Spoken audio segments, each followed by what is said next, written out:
ഈശോ മിശിഹായ്ക്ക് സ്തുതിയായിരിക്കട്ടെ. Praise the Lord. Hallelujah.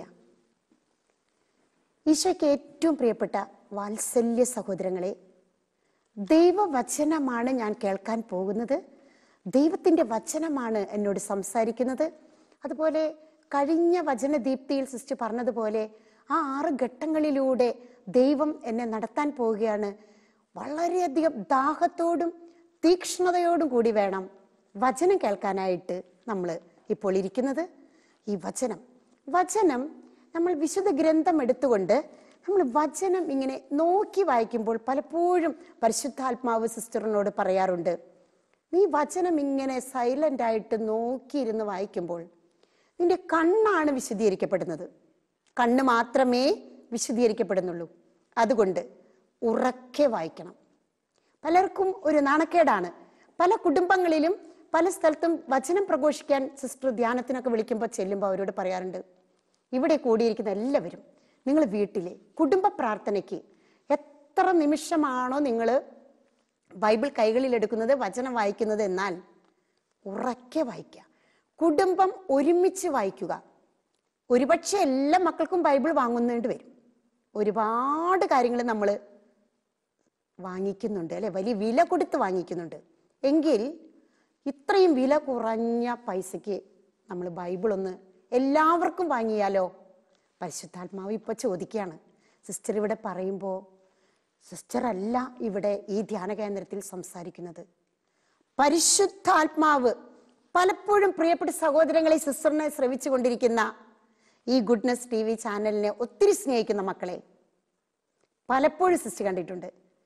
ആദ്യ കാലങ്ങളിലൊക്കെ ലാപ്ടോപ്പും അതുപോലെ ഒരുപാട് LCD ഈ പ്രവർത്തനങ്ങളൊക്കെ വെച്ച് ഭയങ്കര ഒരുക്കത്തോടു കൂടെ പോകുമ്പോൾ അവിടെ ചെന്ന് കഴിയുമ്പോൾ ആ ഗ്രൂപ്പിന് എന്താണ് വേണ്ടത്, ഇപ്പോൾ കേട്ടുകൊണ്ടിരിക്കുന്ന ഈ കുടുംബത്തിന് എന്താണ് വേണ്ടത്, അത് മാത്രമേ പരിശുദ്ധാത്മാവ് സംസാരിപ്പിക്കാറുള്ളൂ. ലൂക്ക 12:12 നീ പറയേണ്ടത് എന്തെന്ന് ആ നിമിഷം തക്ക സമയത്ത് ഞാൻ നിന്നെ പഠിപ്പിക്കും. ശക്തമായിട്ട് വിശുദ്ധ ലൂക്കാ സുവിശേഷത്തിൽ പറയുന്നുണ്ട്. അതുകൊണ്ട് പലപ്പോഴും സിസ്റ്റർ പരിശുദ്ധാത്മാവിനെ നമുക്ക് അടിയറ വയ്ക്കാം, നമ്മുടെ കുടുംബത്തെ അടിയറ വയ്ക്കാം. വചനത്തിന്റെ ശക്തിയിലേക്കാണ് നമ്മൾ വീണ്ടും വരുന്നത്. പ്രിയപ്പെട്ട സഹോദരങ്ങളെ, ഇപ്പോൾ നമ്മൾ കാണുന്നത് ദൈവവചനത്തിന്റെ ശക്തിയിലേക്ക് വരുമ്പോൾ എങ്ങനെയാണ് നമ്മൾ ഈ ദൈവവചനം അപ്പോൾ ഉറക്കെ വായിക്കുന്നതിൻ്റെ ഇത് സിസ്റ്റർ പറയുമ്പോൾ അന്ന് നോക്കിയിരുന്ന് വായിക്കുന്ന ഒരു പ്രകൃതിയായിരുന്നു. ഇപ്പോൾ വചനം ഉറക്കെ വായിക്കുകയാണ്. എന്താണ് അതിൻ്റെ കാരണം? ഈ വചനം നമ്മൾ ഉറക്കെ 10 മിനിറ്റോ 15 മിനിറ്റോ അരമണിക്കൂറോ നമ്മൾ വായിച്ചു കൊണ്ടിരിക്കുമ്പോൾ നമ്മുടെ കണ്ണുകൾ വിശുദ്ധീകരിക്കപ്പെടുന്നു. നോക്കാതെ വായിക്കാൻ പറ്റില്ല. നമ്മുടെ ചെവികൾ വിശുദ്ധീകരിക്കപ്പെടുന്നു. കേൾക്കുകയാണ്, ഉറക്കെ കേൾക്കുകയാണ്. എൻ്റെ നാവ്, ചുണ്ട്, തൊണ്ട, അത്തരം എല്ലാം ശിരസ് മുതൽ കാൽപാദം വരെ ഞാൻ വിശുദ്ധീകരിക്കപ്പെടുന്നു.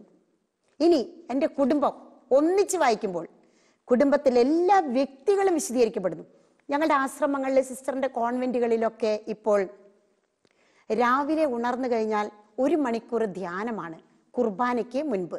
അപ്പൊ പരിശുദ്ധ കുർബാനയ്ക്ക് മുൻപ് ഒരുക്കമായിട്ട് 1 അവർ ധ്യാനം. ഈ ധ്യാനത്തിന് മുൻപ് പരിശുദ്ധാത്മാവിന്റെ ഗാനത്തിന് ശേഷം അവിടെ 25 സിസ്റ്റേഴ്സ് അല്ലെങ്കിൽ 46 സിസ്റ്റേഴ്സ് ആണെങ്കിൽ 46 പേരും ഒരുമിച്ച് വിശുദ്ധ ഗ്രന്ഥം കൈകളിൽ എടുത്തുകൊണ്ട് ഇന്ന് കുർബാനയ്ക്കുള്ള ആ ഭാഗം ധ്യാനിക്കുവാനായിട്ട് എല്ലാവരും 45 പേരാണെങ്കിൽ 45 പേരും ചേർന്ന് ഉറക്കെ വായിക്കുന്നു. സഹോദരങ്ങളെ, എന്താണ് അവിടെ സംഭവിക്കുന്നത്? നമ്മൾ ഉറക്ക വചനം വായിക്കുമ്പോൾ നമ്മുടെ കുടുംബത്തിലെ ടൈൽസിന്റെ ഒരു തരി പോലും അവശേഷിക്കാതെ വിശുദ്ധീകരിക്കപ്പെടുന്നു. ജോഷയോട് ദൈവം പറഞ്ഞു, നിന്നെ തന്നെ വിശുദ്ധീകരിക്കുക, നാളെ നീ അത്ഭുതങ്ങൾ കാണും. അതിൻ്റെ ഒരു മാർഗമാണ് ഈ ദൈവവചനം ഉറക്കെ വായിക്കണം. ഇന്ന് മുതൽ ഇപ്പൊ കഴിഞ്ഞ വചനദീപ്തി മണിക്കൂറിൽ നമ്മൾ കണ്ടത് വീട് പ്രാർത്ഥനാ മുറി ക്രമീകരിക്കുക.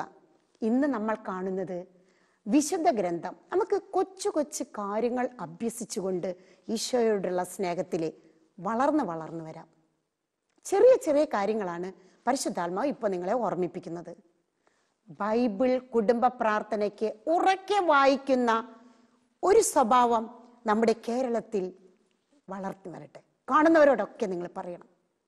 അതുകൊണ്ട് ഉറക്കെ വായിക്കുമ്പോൾ ശിരസ് മുതൽ കാൽപാദം പെരുവിരൽ വരെ വചനത്തിന്റെ അഭിഷേകം ഒഴുകിയിറങ്ങുന്നത് നമുക്ക് കാണാനായിട്ട് സാധിക്കും.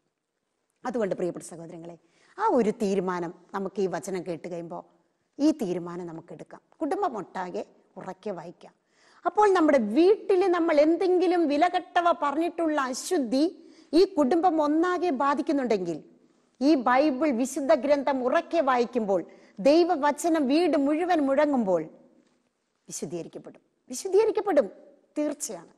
അതുകൊണ്ട് ഒരിക്കലേ നമ്മളിങ്ങനെ പ്രാർത്ഥിച്ചു കൊണ്ടിരിക്കുമ്പോൾ വചനം 1000 തവണ എഴുതുക എന്ന് പറഞ്ഞുകൊണ്ട് ലോക അതിർത്തികൾ വരെ ഇന്ന് വചനം എത്തുവാനായിട്ട് കർത്താവ് ഒരു കൃപ തന്നിരിക്കുകയാണെന്ന്. പ്രത്യേകിച്ച് നമ്മുടെ കേരളത്തിൽ എവിടെ ചെന്നാലും വചനം എഴുതുന്നുണ്ട്. പലരും പറയും, ഹസ്ബൻഡിനും ഭാര്യയ്ക്കും അമ്മയ്ക്കും അപ്പനും 3 മക്കൾക്കും നോട്ട് ബുക്ക് വാങ്ങി വെച്ചിരിക്കുകയാണ്, ഏത് വചനമാണ് എഴുതേണ്ടത്. ഇനി എന്തുകൊണ്ടാണ് ചിലർ പറയും വചനം എഴുതിക്കോ 1000 തവണ, വലിയ അത്ഭുതം. എന്തുകൊണ്ട് എഴുതുന്നു? ഏതൊക്കെ വചനങ്ങൾ എഴുതുന്നു? എഴുതിയാൽ വരുന്ന അത്ഭുതങ്ങൾ എന്താണ്? ഇതൊന്നും അറിയാതെയാണ് നമ്മൾ ഇത്. ചിലര് ഒരു ബഹുമാനപ്പെട്ട വൈദികൻ സിസ്റ്ററിനോട് പറയാണ്, ഒരു മകൾക്ക് 1000 തവണ എഴുതിയിട്ട് ഒന്നും സംഭവിച്ചില്ല എന്ന് പറഞ്ഞു. എന്താണ് ആ ബഹുമാനപ്പെട്ട വൈദികൻ ആ മകളോട് ചോദിച്ചപ്പോൾ പറഞ്ഞത്? ലൂക്ക 18:20, ലൂക്ക 1000 തവണ, 18 1000 തവണ, ഇമ്പോസിഷനോ. അതുകൊണ്ട് പരിശുദ്ധാത്മാവിന്റെ ദൈവത്തിന്റെ പ്രചോദനമായ വചനം നമ്മളെങ്ങനെ എഴുതും? പ്രിയ സഹോദരങ്ങളെ, നിങ്ങൾ ശ്രദ്ധിക്കേണ്ട ഒരു തിരുവചനമാണ് പഴയ നിയമത്തിൽ 1 മക്കബായർ 10:56. എന്താണ് അതിൽ പറയുന്നത്? നീ എഴുതിയതുപോലെ ഞാൻ നിന്നോട് പ്രവർത്തിക്കും. ഈ വിശുദ്ധ ഗ്രന്ഥം മുഴുവനും 30,000-ൽ പരം അധികം വാക്കുകൾ, വേർഡ്സ് ഉണ്ട്. അതിലെ 8,000-ൽ പരം വാഗ്ദാനങ്ങൾ, പ്രോമിസ്, 8,000-ൽ പരം വാഗ്ദാനങ്ങൾ. അതിൽ പഴയ നിയമഗ്രന്ഥത്തിലാണ് ഒരുപാട് വാഗ്ദാനങ്ങൾ ദൈവം നമുക്ക് തരുന്നത്.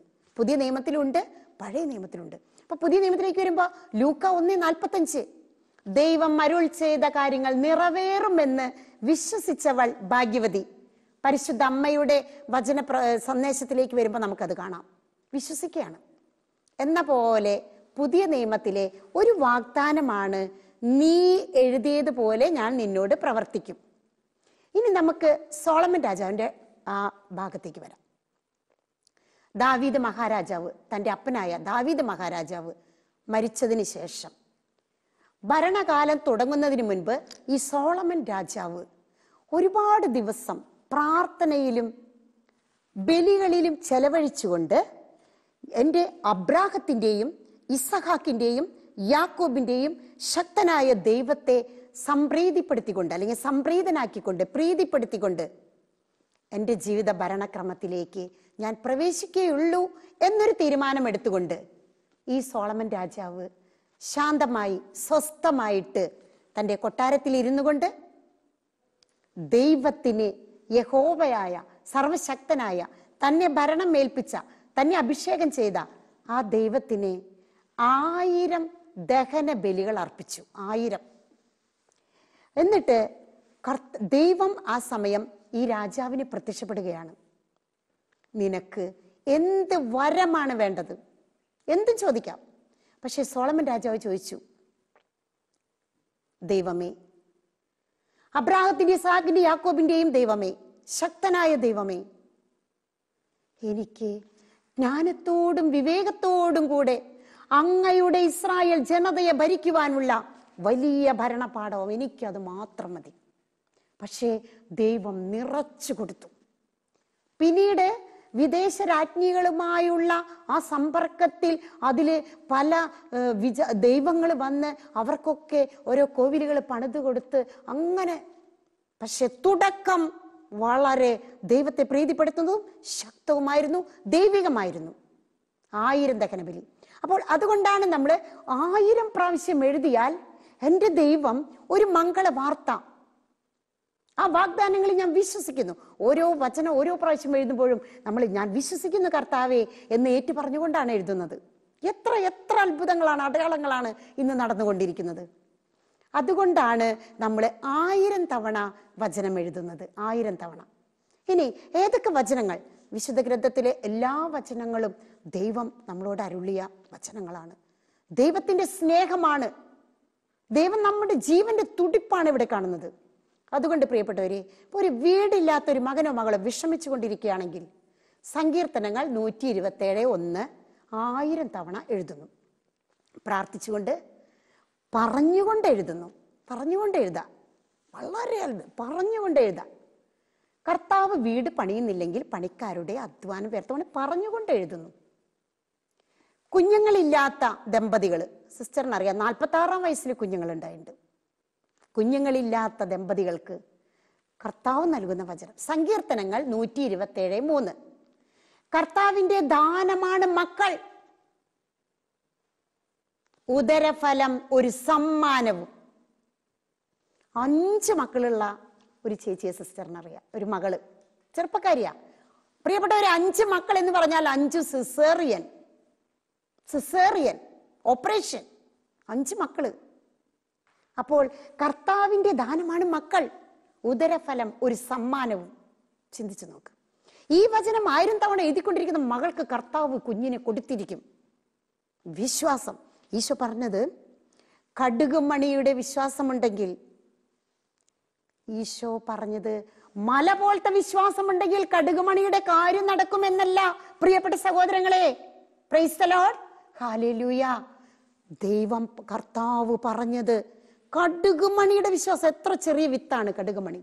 അതിന്റെ വിശ്വാസം നിനക്കുണ്ടെങ്കിൽ മല പോലത്തെ കാര്യം ഇതാ സംഭവിക്കുന്നു. Praise the Lord. അതുകൊണ്ട് സങ്കീർത്തനം 127:3 രോഗബാധിതയായ മകളാണെന്ന് വിചാരിക്കുക, മകനോ. പ്രഭാഷകൻ 38:9 മകനെ മകളെ, രോഗം വരുമ്പോൾ ഉദാസീനനാകാതെ കർത്താവിന്റെ നാമം വിളിച്ചപേക്ഷിക്കുക, ഞാൻ നിന്നെ സുഖപ്പെടുത്തുന്ന കർത്താവാണ്. അല്ലെങ്കിൽ യാക്കോബ് 5:15 വിശ്വാസത്തോടു കൂടിയ പ്രാർത്ഥന രോഗിയെ സുഖപ്പെടുത്തും. അത് മാത്രം എഴുതിയാൽ മതി, ആ പാസേജ് മുഴുവനൊന്നും എഴുതണ്ട. അല്ലെങ്കിൽ ജ്ഞാനം 16:12 നിങ്ങൾക്ക് എല്ലാവർക്കും സുപരിചിതമായ വചനമാണ്. ഇങ്ങനെ ദൈവത്തിന്റെ വചനം 1000 തവണ എഴുതുകയാണ് നമ്മൾ. ഇനി സാമ്പത്തികമായ ഞെരുക്കങ്ങള് വളരെയധികം ഇന്ന് ബാധിക്കുന്നുണ്ട് നമ്മളെ കുടുംബങ്ങളെ. വളരെയധികം ഞെരുക്കങ്ങളില്ലാത്ത കുടുംബങ്ങളില്ല. അപ്പോൾ നമ്മൾ എന്ത് ചെയ്യാം? പ്രഭാഷകൻ 11:22 21 സിയും കൂടി ചേർത്തിട്ട്, ദൈവാനുഗ്രഹമാണ് ദൈവഭക്തന് സമ്മാനം, അത് ക്ഷണനേരം കൊണ്ട് പൂവണിയുന്നു. ദരിദ്രനെ സമ്പന്നനാക്കാൻ കർത്താവിന് ഒരു നിമിഷം മതി. റോമ 10:12-13 നമ്മൾ കണ്ടു. ഇതിനു മുൻപുള്ള ഒരു വചന ദീപ്തിയിലെ ഒരു സന്ദേശത്തിൽ കണ്ടു. കർത്താവിന്റെ നാമം വിളിച്ചപേക്ഷിക്കുന്നത്, തന്നെ വിളിച്ചപേക്ഷിക്കുന്നവർക്ക് വലിയ സമ്പന്നത കൈവരുന്നു. ഇതൊക്കെ വാഗ്ദാനമാണ് പ്രിയപ്പെട്ട സഹോദരങ്ങളെ. അതുകൊണ്ട് പ്രഭാഷകൻ 11:22 എഴുതാം. പലപ്പോഴും ഓട്ടോറിക്ഷക്കാര് അവരുടെ സ്വന്തം ഓട്ടോ ആയിരിക്കാം, അതിൻ്റെ ഇവിടെ ഓടിച്ചു കൊണ്ടിരിക്കുന്ന ആ ഓട്ടോന്റെ ആ സ്റ്റിയറിങ്ങിന്റെ ആ വട്ടത്തിന്റെ അടുത്തായിട്ട് ഒരു ചെറിയൊരു പേപ്പറിൽ പെൻ കൊണ്ട് എഴുതിയിട്ട് അവരവിടെ ഒട്ടിച്ചിട്ട്, വലിയ അത്ഭുതം. ചിലർ ബാക്കിലൊട്ടിക്കും, പലരും അത് എഴുതിയെടുത്ത് കൊണ്ടുപോകുന്നത് കണ്ടിട്ടുണ്ട്. കടകളിലെ മേശയിൽ പൈസ വാങ്ങിച്ച് വിടുന്ന കടകളുടെ മേശ വലിപ്പുകളിൽ എഴുതി വെക്കുന്നത് പറഞ്ഞു കൊടുക്കാറുണ്ട്, ചെയ്യാറുണ്ട്. അപ്പോൾ സാമ്പത്തികമായിട്ട് ആ ഞെരുക്കത്തിൽ നിങ്ങൾ പ്രാർത്ഥിക്കണം. രോഗത്തിൻ്റെ ഞെരുക്കത്തിൽ ആ വചനം എഴുതി പ്രാർത്ഥിക്കണം. അസാധ്യ കാര്യങ്ങളുടെ വചനം, അതാണ് സിസ്റ്റർ പറയാറുള്ള ലൂക്ക 18:27. അതുപോലെ ലൂക്ക 1:37 ദൈവത്തിന് ഒന്നും അസാധ്യമല്ല. ദൈവത്തിന് അസാധ്യമായിട്ട് ഒന്നുമില്ല. ഇത് നമ്മൾ എഴുതാണ്, പറഞ്ഞു എഴുതാണ്. ദൈവത്തിനോട് പറയാണ്, ദൈവമേ നിനക്ക് അസാധ്യമായിട്ട് ഒന്നുമില്ല, എനിക്കൊന്നും പറ്റില്ല, ഞാൻ കംപ്ലീറ്റ് ഞാൻ കർത്താവിൽ സറണ്ടർ ചെയ്യുകയാണെന്ന് നമ്മൾ ഏറ്റു പറയുകയാണ്. കർത്താവിന്റെ കരുണയുടെ ചിത്രത്തിന്റെ അടിയിൽ നമ്മൾ കണ്ടിട്ടിരിക്കും, Jesus I trust in you, ഞാൻ നിന്നിൽ ശരണപ്പെടുന്നു, ഞാൻ നിന്നെ വിശ്വസിക്കുന്നു. ഇതൊക്കെ വെറുതെ എഴുതി വെക്കുന്നതല്ല, ഈശോ ഫൗസ്തീന പുണ്യവതിയെ പഠിപ്പിച്ച പ്രാർത്ഥനയാണ്. അതുകൊണ്ട് ഇപ്പോഴത്തെ കാലഘട്ടത്തിൽ ഈ കുഞ്ഞു മക്കള് പഠിപ്പിൽ വളരെയധികം ഒരുപാട് ടെൻഷൻ, ഒരുപാട് രാവിലെ മുതൽ വൈകുന്നേരം വരെ സിലബസ് കുട്ടികളുടെ ബ്രെയിനിൽ കുത്തി നിറയ്ക്കുന്ന അധ്യാപകരും, ട്യൂഷൻ സെന്ററിലേക്ക് 6 മണിക്ക് 5 മണിക്ക് കുട്ടികൾ ഓടുകയാണ്. ബ്രേക്ക്ഫാസ്റ്റ് ഒരു ടിഫിൻ ബോക്സും ഉച്ചക്കലത്തെ ബോക്സും 4 മണി ബോക്സും ഒക്കെ ആയിട്ട് കുട്ടികൾ ഓടിക്കൊണ്ടേയിരിക്കുക ട്യൂഷൻ സെന്ററിലേക്ക്. സഹോദരങ്ങളെ, നെഹമ്യ 2:20 സ്വർഗത്തിന്റെ ദൈവം ഞങ്ങൾക്ക് വിജയം നൽകും. ഈ ഒരൊറ്റ വചനം എഴുതിയാൽ മതി. അതിലൊരു 3-4 വചനമുണ്ട്, പക്ഷെ അതൊന്നും വേണ്ട. നെഹമ്യ 2:20 സ്വർഗത്തിന്റെ ദൈവം ഞങ്ങൾക്ക് വിജയം നൽകും. നെഹമ്യ 2:20 മക്കള് പഠിക്കുന്ന പുസ്തകങ്ങളുടെ ഫ്രണ്ട് പേജുകളിൽ നിങ്ങളിത് എഴുതി വെപ്പിക്കണം. ഒരു ശനിയാഴ്ച മുടക്ക് ദിവസം, സെക്കൻഡ് സാറ്റർഡേ എവിടേക്കാ പോകേണ്ടത് എന്നല്ല ചിന്തിക്കേണ്ടത്. വീട്ടിലിരുന്ന് നമ്മുടെ മക്കളോട് 3 പേരോടും പറയണം.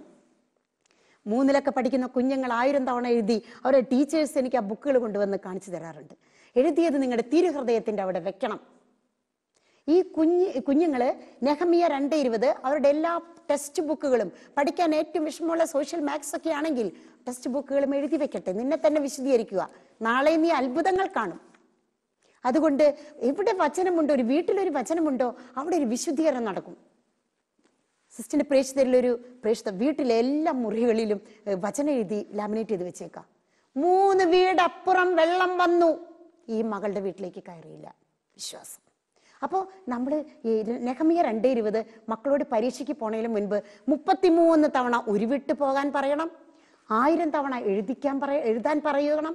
ബുക്കുകളും എഴുതി വെക്കണം. പഠിക്കാനിരിക്കുന്ന മേശയുടെ മുകളിലും ആ മുറിയിലും വചനം എഴുതി വെക്കണം. പ്രിയപ്പെട്ടവരെ, മറ്റു പടങ്ങളൊന്നല്ല ഒട്ടിച്ചിട്ട് അതിലല്ല ആനന്ദിക്കേണ്ടത്. വചനം, ദൈവത്തിന്റെ വചനം. അടുത്തതായി വിധവകള്. സിസ്റ്റർ പ്രത്യേകം പറയണ്ട, വിധവകൾ ഒരുപാട് സ്നേഹിക്കുന്ന ഒരു ഗണമാണ്, സിസ്റ്റർ സ്നേഹിക്കുന്ന ഗണമാണ് വിധവകൾ.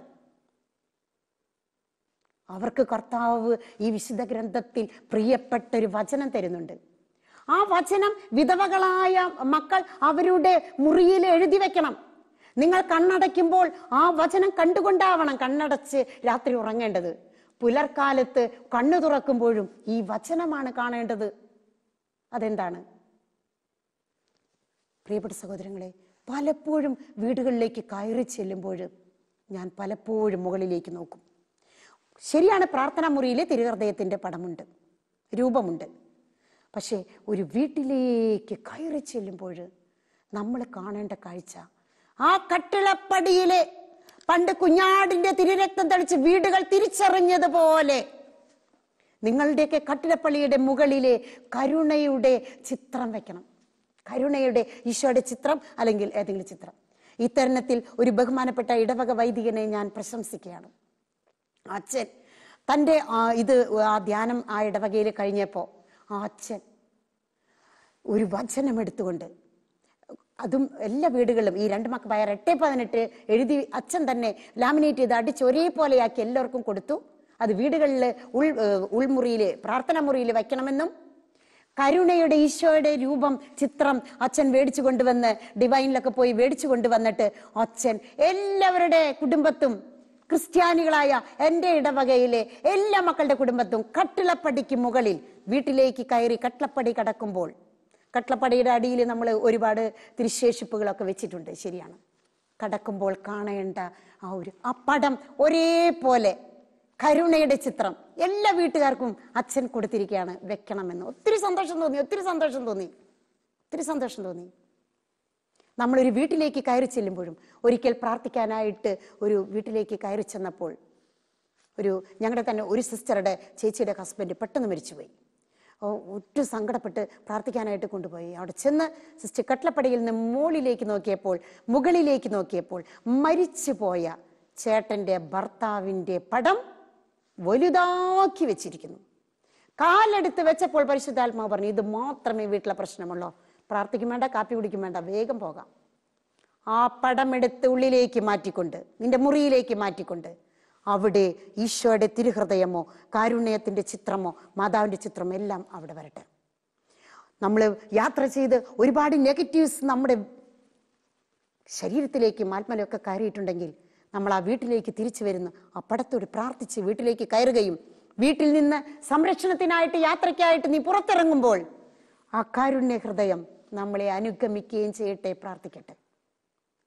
അതുകൊണ്ട് വിധവയുടെ മക്കള്, നിങ്ങളുടെ മുറികളിൽ മരിച്ചുപോയ ഭർത്താവിൻ്റെ പടം വെക്കുക. നിങ്ങൾ വെക്കേണ്ട ഒരു ദൈവവചനമുണ്ട്. യെശയ്യാ 54:5-6. നിന്റെ സ്രഷ്ടാവാണ് നിന്റെ ഭർത്താവ്, സൈന്യങ്ങളുടെ ദൈവമായ കർത്താവ് എന്നാണ് അവന്റെ നാമം. അവന്റെ നാമം. നിന്റെ ഭർത്താവ് ക്രിസ്റ്റോ മരിച്ചു പോയിരിക്കാം. ഇതൊരു കൂദാശയാണ്, തിരുകൂദാശയാണ് വിവാഹം. വിവാഹം ഒരു വലിയ കൂദാശയാണ് പ്രിയപ്പെട്ടവരെ. ഇത് 6 മാസം കഴിഞ്ഞാൽ അതിൽ നിന്ന് ഡൈവേഴ്സ് ചെയ്ത് വന്നു നിൽക്കേണ്ട ഒരു കൂദാശയല്ല അത്. ഈ ക്രിസ്റ്റോ മരിച്ചുപോയി ബോഡി എടുത്ത് സംസ്കരിച്ചിട്ടുണ്ടാകാം, പക്ഷേ ഒരാൾ നിന്റെ അടുത്ത് നിൽക്കുന്നുണ്ട്. നടുക്കിലെ ഒരാൾ നിന്നിട്ടും ഇപ്പുറത്ത് ക്രിസ്റ്റിയും ഇപ്പുറത്ത് ക്രിസ്റ്റോ നിന്നിട്ടാണ് ഒരു വിവാഹം പള്ളിയിൽ നടക്കുന്നത്. അത് നമ്മൾ മറക്കരുത്. ക്രിസ്റ്റോ മരിച്ചുപോയി ബോഡി കൊണ്ടുപോയി, പക്ഷേ ഒരാൾ നിന്റെ തൊട്ടടുത്ത് നിൽക്കുന്നുണ്ട്, യേശു ക്രിസ്തു. ഇന്ന് മുതൽ അവനാണ് നിന്റെ സ്രഷ്ടാവാണ് നിന്റെ ഭർത്താവ്, സൈന്യങ്ങളുടെ കർത്താവ് എന്നാണ് അവന്റെ നാമം. സൈന്യങ്ങളുടെ കർത്താവ്. അവന്റെ കൂടെ നീ ചരിക്കണം, അവന്റെ കൂടെ വിശുദ്ധിയിൽ ചരിക്കണം. വളരെ ഇമ്പോർട്ടൻ്റ് ആണ് വിധവകളുടെ വിശുദ്ധി, പ്രിയപ്പെട്ട സഹോദരങ്ങളെ. അതുകൊണ്ട് ഈ വചനം വെച്ച് നിങ്ങൾ പ്രാർത്ഥിക്കണം. യെശയ്യാ 54:5-6 അത് നിങ്ങളുടെ മുറിയിൽ എഴുതി വെക്കണം, കാണത്തക്ക രീതിയിൽ. അത് കണ്ടുകൊണ്ടായിരിക്കണം നിങ്ങൾ രാത്രി ഉറങ്ങേണ്ടത്. അത് കണ്ടുകൊണ്ടായിരിക്കണം പുലർക്കാലം എഴുന്നേറ്റ് നിങ്ങളുടെ ജോലികളിലേക്ക് പ്രവേശിക്കേണ്ടത്. ആ വചനം നിങ്ങളെ ശക്തിപ്പെടുത്തും. യേശു സ്രഷ്ടാവ്, ഭർത്താവ്. അപ്പോൾ വചനം നമ്മൾ എഴുതി 1000 തവണ എഴുതി നമ്മൾ കർത്താവിൻ്റെ അടുത്ത്. ഒരു അമ്മച്ചിയെ സിസ്റ്റർ ഓർക്കാണ്, ക്യാൻസർ രോഗിയാണ്, ക്യാൻസർ രോഗി. മകൻ അമ്മയുടെ അസുഖം ഓർത്തിട്ട് വിദേശത്തുണ്ടായിരുന്ന, അതായത് ഗൾഫ് രാജ്യങ്ങളിലുണ്ടായിരുന്ന വലിയൊരു ജോലി ഉപേക്ഷിച്ച് വീട്ടിൽ വന്ന് നിൽക്കുക. ആ മമ്മിക്കും ഡാഡിക്കും ഒട്ടും സഹിക്കുന്നില്ല. ഇവൻ വന്ന് നിൽക്കുക, വെറുതെ കൂട്ടുകാരായിട്ട് അങ്ങോട്ടും ഇങ്ങോട്ടും നടന്നുകൊണ്ടിരിക്കുക. പ്രിയപ്പെട്ട സഹോദരങ്ങളെ, ഈ അമ്മ ഈ 1000 തവണ എഴുതുക എന്ന വാർത്ത അറിഞ്ഞിട്ട് ഒരു നോട്ട് ബുക്ക് മേടിച്ചുകൊണ്ട് ഈ മകന് വേണ്ടി നല്ല കട്ടിയുള്ള വചനം തന്നെ എഴുതി. നിസ്സാര കാര്യമല്ല ഇത്. ഹബക്കൂക്ക് 1:5 ജനതകളുടെ ഇടയിലേക്ക് നോക്കി വിസ്മയഭരിതരാകുവിൻ. പറഞ്ഞാൽ വിശ്വസിക്കാനാകാത്ത ഒരു പ്രവൃത്തി നിങ്ങളുടെ ഇടയിൽ, നിങ്ങളുടെ നാളുകളിൽ ഞാനിതാ ചെയ്യാൻ പോകുന്നു. നമുക്കൊക്കെ സുപരിചിതമായ വചനമാണ്. എഴുതി തുടങ്ങി. അപ്പോൾ ഇവരെ ജോലിയുടെ എഴുതി തുടങ്ങിയപ്പോൾ ഈ മമ്മിയുടെ, ഈ കുട്ടിയുടെ മമ്മിയുടെ ഹസ്ബൻഡിന്റെ കൂട്ടുകാരോ പറഞ്ഞിട്ട് 10 പേരെ യൂറോപ്യൻ രാജ്യങ്ങളിലേക്ക് കൊണ്ടുപോകാനായിട്ട് ഒരുക്കത്തിന്റെ ഒരു വാർത്ത അറിഞ്ഞു. 1000 എഴുതിക്കൊണ്ടിരിക്കാം. തൻ്റെ മകന് വേണ്ടിയല്ല ആ അമ്മ എഴുതിയത്. നമുക്കെപ്പോഴും സ്വാർത്ഥതയാണ്, സ്വാർത്ഥ താല്പര്യങ്ങൾ. എൻ്റെ കുടുംബം, എൻ്റെ മകൻ്റെ ജോലി, എൻ്റെ മകളുടെ വിവാഹം, നമ്മൾ ആ ഒരു ലോകത്ത് മാത്രമാണ് നിൽക്കുന്നത്. പക്ഷേ പ്രിയപ്പെട്ട സഹോദരങ്ങളെ, ലോക അതിർത്തികൾ വരെയാണ് ദൈവത്തിൻ്റെ വചനം എത്തേണ്ടത്. അത് നമ്മുടെ ഓരോരുത്തരുടെയും കടമയാണ്. ഈശോ ഒരിക്കലും പറഞ്ഞില്ല പ്രിയപ്പെട്ട വൈദികരെ, സിസ്റ്റേഴ്സ് എന്ന് വിളിച്ചുകൊണ്ടല്ല ഈ മർക്കോസ് 3:13-15 ഈശോ ഭരമേൽപ്പിച്ചിരിക്കുന്നത്. എല്ലാവർക്കും കൂടിയാണ്. ആയിരിക്കുവാനും പിശാചുക്കളെ പുറത്താക്കുവാനും വചനം പ്രഘോഷിക്കുവാനും കർത്താവ് പ്രത്യേക മലമുകളിലേക്ക് കയറിയിട്ട് ദൗത്യം എല്ലാവരെയാണ് ഏൽപ്പിക്കുന്നത്. റോമ 9:17 അത് സിസ്റ്ററുടെ വചനമായിട്ട് നിങ്ങൾ എടുക്കരുത്. ഈ ലോകത്തുള്ള ഓരോ ക്രൈസ്തവ മക്കൾക്കുള്ള വചനമാണത്. കർത്താവിന്റെ നാമം എത്തിക്കുക, ലോകാതിർത്തികൾ, എന്നിട്ടേ യുഗാന്ത്യം സംഭവിക്കൂ. ഈശോ പറഞ്ഞു, എന്റെ ദൈവരാജ്യത്തിന്റെ സുവിശേഷം ലോകാതിർത്തികൾ എത്തുന്നത് വരെ ലോകാന്ത്യം സംഭവിക്കുകയില്ല. ഒരു മകനോ മകളോ വിശേഷിച്ചാൽ സംഭവിക്കില്ല. അതുകൊണ്ട് നമ്മൾ ദൈവവചനം, നിങ്ങൾക്കൊരാളെ കണ്ടുമുട്ടിയാൽ 1000 തവണയോ 33 തവണയോ നിങ്ങൾ ഒരു വ്യക്തിയോട് പറഞ്ഞാൽ മതി, വചനം പ്രഘോഷിച്ചു കഴിഞ്ഞു. അതുകൊണ്ട് 1000 തവണ എഴുതുക എന്ന ആ വലിയ സന്ദേശത്തിലേക്ക് നമ്മൾ കടന്നു വരുന്നത് 1000 ദഹന ബലിയുടെ ആ സന്ദേശവും നീ എഴുതിയതുപോലെ ഞാൻ നിന്നോട് പ്രവർത്തിക്കും എന്നുള്ള സന്ദേശം. അപ്പോൾ ആ വീട്ടിൽ വിധവകളുടെ പറയുമ്പോൾ സിസ്റ്റർ പറയാണ്, വചനം നിങ്ങളുടെ മക്കളുടെ മുറികളിൽ, പഠിക്കാൻ ബുദ്ധിമുട്ടുള്ള മക്കളുടെ മുറികളിൽ ട്യൂഷനേക്കാൾ പ്രാധാന്യം കൊടുക്കേണ്ടത് ദൈവവചനമാണ്. ദൈവവചനം കൂടുതൽ. ഈ അമ്മച്ചി ഈ മകന് വേണ്ടിയല്ല എഴുതിയത്. സ്വാർത്ഥ താല്പര്യം വന്നാൽ ചിലപ്പോൾ അവിടെ നടന്നു വരില്ല. ഈ 10 പേർക്കും വരേണ്ട ഒരു കാര്യത്തിന് വേണ്ടി പ്രിയ സഹോദരങ്ങളെ 1000 തവണ എഴുതി തുടങ്ങി. 820 ആയപ്പോൾ ഈ 10 പേരിലെ 4 പേരുടെ വിസ യൂറോപ്യൻ കൺട്രി, ആ സ്ഥലങ്ങളിലേക്ക് ശരിയായി എന്ന് പറഞ്ഞുകൊണ്ട് വന്നു. Praise the Lord, hallelujah. ആ നോട്ട് ബുക്ക് എഴുതിയത് തിരുഹൃദയത്തിന്റെ അവിടെ വെച്ചു. ഞാനത് കണ്ടു, അതുകൊണ്ടാണ് നിങ്ങളോട് പറയുന്നത്. കണ്ടതും കേട്ടതുമായ സാക്ഷ്യങ്ങളാണ് പറയുന്നത്. വീണ്ടും വേറൊരു നോട്ട് ബുക്ക് മേടിച്ച് തൻ്റെ മകന് വേണ്ടി എഴുതി തുടങ്ങി 1000 തവണ അതേ ദൈവവചനം. അപ്പോൾ ഈ മകൻ ഇടയ്ക്കിടയ്ക്ക് വന്നിട്ട് അമ്മയെ കളിയാക്കും. വേറൊരു പണിയില്ലാത്തത് കൊണ്ടാണ് അമ്മ ഇത് എഴുതി തുടങ്ങുന്നത്, അമ്മ ഇങ്ങനെ എഴുതിക്കൊണ്ടിരിക്കുന്നത്. അപ്പോൾ ഈ മകൻ പക്ഷേ പ്രിയപ്പെട്ട സഹോദരങ്ങളെ അമ്മച്ചി സിസ്റ്ററിനോട് പങ്കുവെക്കുകയാണ്.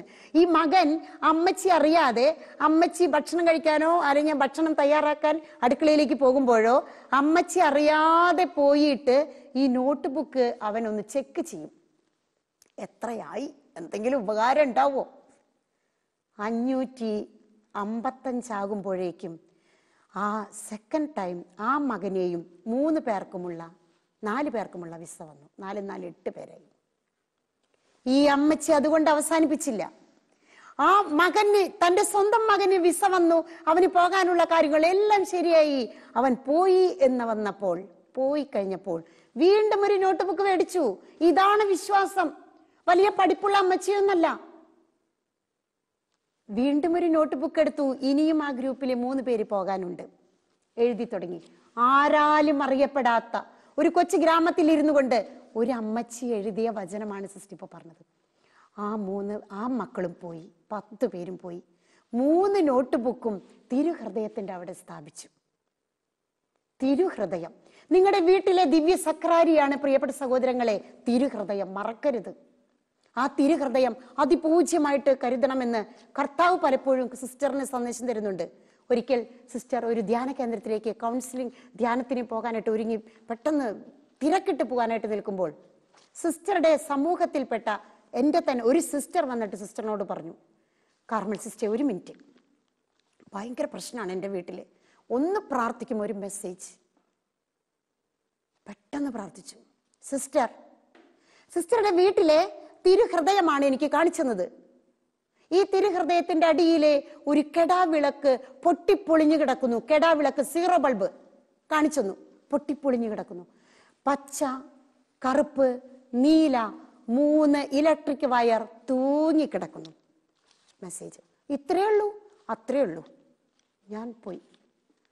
ഈ സിസ്റ്റർ സംശയിച്ചുകൊണ്ട് അപ്പോൾ തന്നെ വീട്ടിലേക്ക് ഫോൺ വിളിച്ചു. ആ വീട്ടിലെ ഇളയ നാത്തൂൻ, ആങ്ങളയുടെ ബ്രദറിന്റെ ഭാര്യ, ആ നാത്തൂനാണ് ഫോൺ എടുത്തത്. അപ്പൊ ചേച്ചി എന്താ വിളിച്ചെന്ന് ചോദിച്ചപ്പോൾ ഈ സിസ്റ്റർ പറഞ്ഞു, നമ്മുടെ തിരുഹൃദയത്തിന്റെ അവിടെ കടാവിളക്ക് കത്തുന്നില്ലേ? സിസ്റ്റർ പലവട്ടം വീട്ടിൽ പോയതാണ്. അപ്പോൾ ഈ അനിയത്തി പറഞ്ഞു, നാത്തൂൻ പറഞ്ഞു, ബ്രദറിന്റെ വൈഫ്, ചേച്ചിയുടെ പൊന്നാങ്ങളയോട് പലവട്ടം ഞാൻ പറഞ്ഞു, ഈ കെടാവിളക്ക് 1.5 വർഷമായിട്ട് എന്നോ പൊട്ടിപ്പോയതാണ്. ഈ 0 ബൾബ്, പച്ച, ചുവപ്പ്, കറുപ്പ് 3 ഇലക്ട്രിക് വയർ തൂങ്ങിക്കിടക്കുന്നു. എന്തൊരു വൃത്തികേട്! അല്ലെങ്കിൽ ശരിയാക്കാൻ പറ്റില്ലെങ്കിൽ എനിക്കൊരു നെയ്ത്തിരി ഇട്ട് കത്തിക്കുന്ന എണ്ണവിളക്ക് മേടിച്ചതാ, ഞാൻ അവിടെ കത്തിച്ചോളാം. കാരണം വയസ്സായ അപ്പനും അമ്മയും അവിടെ ഉണ്ട്. പാരമ്പര്യമായിട്ട് തലമുറകളായിട്ട് നമുക്കറിയാം. പഴയ നിയമത്തിലേക്ക് വരുമ്പോൾ വാഗ്ദാന പേടകത്തിന്റെ അവിടെ ഇസ്രായേലില് 7 നിലവിളക്ക്, 7 തിരിയിട്ട വിളക്ക്. പ്രിയപ്പെട്ട സഹോദരങ്ങളെ, ദൈവത്തിന്റെ വലിയ അനുഗ്രഹം കൊണ്ട് സിസ്റ്ററിന് ഇസ്രായേലിൽ പോകാനുള്ള വലിയ ഭാഗ്യം ഈ 2018 കിട്ടിയപ്പോൾ ഇസ്രായേൽ എല്ലാ ക്രൈസ്തവ മക്കളുടെ കുടുംബങ്ങളിലും 7 തിരിയിട്ട വിളക്ക് സിസ്റ്റർ കണ്ടു. അതിനെ വിളിക്കുന്ന പേരാണ് ഉടമ്പടി വിളക്ക്, മനോറ, ഉടമ്പടി വിളക്ക്. അവര് നമുക്ക് ഈ പാസ്പോർട്ടിന്റെ ഇതിലെ ഐഡിയിലൊക്കെ ഇത് ഇങ്ങനെ കുത്തി തരുമ്പോൾ അതിൽ കാണുന്നത് 7 തിരിയിട്ട ഒരു കൊച്ചു വിളക്കാണ് കാണുന്നത് ഐഡി ആയിട്ട്. അപ്പോൾ ഈ വിളക്ക് ഇങ്ങനെ, അപ്പോൾ ഈ സിസ്റ്ററിന് ഭയങ്കര അത്ഭുതമായി. അന്ന് സിസ്റ്ററിനോട് പരിശുദ്ധാത്മാവ് പറഞ്ഞു, നീ നിന്റെ കുടുംബത്തിൽ കൊടുക്കേണ്ട ഏറ്റവും പരമവും പ്രധാനവുമായ സ്ഥാനം എവിടെയാണ്? ഈശോയുടെ തിരുഹൃദയം. ദിവ്യസക്രാരി കെട്ടിപ്പിടിച്ചുകൊണ്ട് ഞങ്ങൾ സിസ്റ്റേഴ്സ് പ്രാർത്ഥിക്കുന്നു.